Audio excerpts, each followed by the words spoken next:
Hopi gente sa punta timbia, si ta difícil volar un aeroplano. Well, e contesta ta no. Particularmente não está difícil.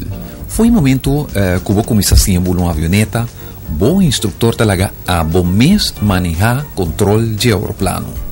Um curso para voar avioneta está incluído tanto training na terra como en l'aire, naturalmente, para de tal forma e piloto estudiante tour e prática e seguridad não necessário.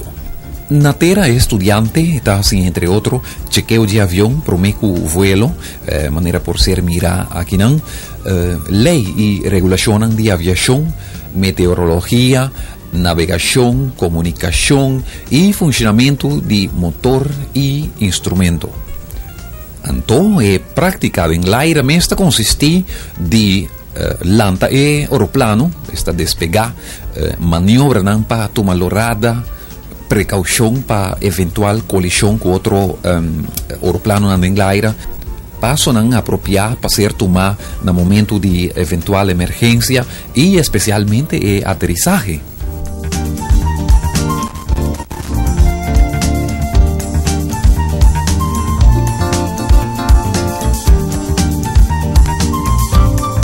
Televidente, a pouco atualmente está aguentando e escutando também por sim a vola um aeroplano maneira saque.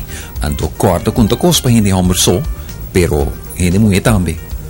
O volamento está bastante safe. Um avião de boa fabricação e bom manter, pilotear para uma pessoa prudente e competente, sem lugar a dúvida, está esse volamento muito mais safe que qualquer outro meio de transporte. Tropa non ci dirà che no, na aeroclub de un range tardi, off chiama telefono 81050 e aí não bota punta nan tour lo que o coração ta desea.